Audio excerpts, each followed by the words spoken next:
নমস্কার দর্শক বন্ধুরা, দ্য আর্ট অফ টেস্ট চ্যানেলের পক্ষ থেকে আমি মৌ আপনাদের সকলকে স্বাগত জানাই আমার চ্যানেলে। আজকে আমি তৈরি করে দেখাবো পটলের তরকারি, তবে একটু ভিন্ন স্বাদের।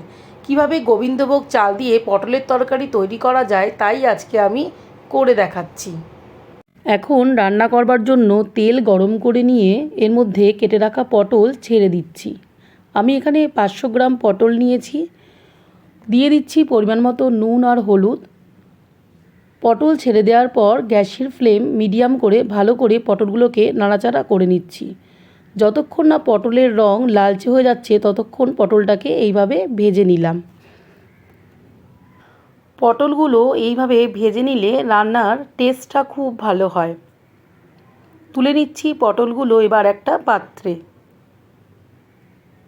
এবার কড়াইতে 2 টেবিল চামচ সর্ষের তেল গরম করে নিয়ে এর মধ্যে দিয়ে দিচ্ছি কেটে রাখা আলুগুলোকে আমি লালচে করে ভেজে নিচ্ছি। এখানে আমি 2টো মিডিয়াম সাইজের আলু টুকরো করে কেটে নিয়েছি। ভাজার জন্য দিয়ে দিয়েছি নুন আর হলুদ। এবার কড়াইতে দিয়ে দিলাম 1 টেবিল স্পুন সর্ষের তেল, তার মধ্যে দিয়ে দিলাম 2টো এলাচ, একটা তেজপাতা আর একটু সাদা জিরে। ফোড়নটা খুব ভালো করে নাড়াচাড়া করে নিচ্ছি। যখন ফোড়নটা দিয়ে সুন্দর গন্ধ বেরোবে তখন আমি দিয়ে দিচ্ছি 1 মুঠো গোবিন্দভোগ চাল, যেটাকে আমি 1 ঘন্টার মতো ভিজিয়ে রেখেছিলাম। এবার চালটা দিয়ে খুব ভালো করে নাড়াচাড়া করে নিচ্ছি। চালটা যখন ভাজা হয়ে যাবে তখন তার মধ্যে দিয়ে দিলাম একটুখানি জল, 1 চামচ হলুদ গুঁড়ো, 1 চামচ জিরে গুঁড়ো আর হাফ চামচ লঙ্কার গুঁড়ো। খুব ভালো করে কষিয়ে নিচ্ছি। দিয়ে দিলাম নুন আর চিনি স্বাদ মতো। এবার খুব ভালো করে মশলাটাকে কষিয়ে নিতে হবে। মশলাটাকে যখন তেল ছেড়ে আসবে তখন তার মধ্যে দিয়ে দিলাম ভেজে রাখা পটল আর আলুগুলো। এবার খুব ভালো করে নাড়িয়ে নিয়ে কষিয়ে নিতে হবে।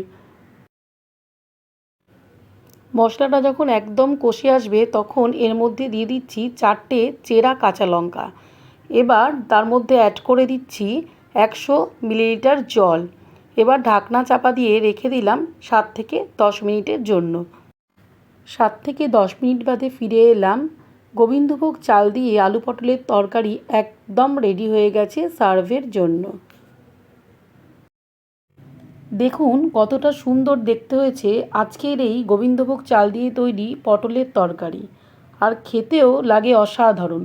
ভিডিওটা যদি ভালো লেগে থাকে তাহলে লাইক, কমেন্ট এবং শেয়ার করবেন আর সাবস্ক্রাইব করতে ভুলবেন না।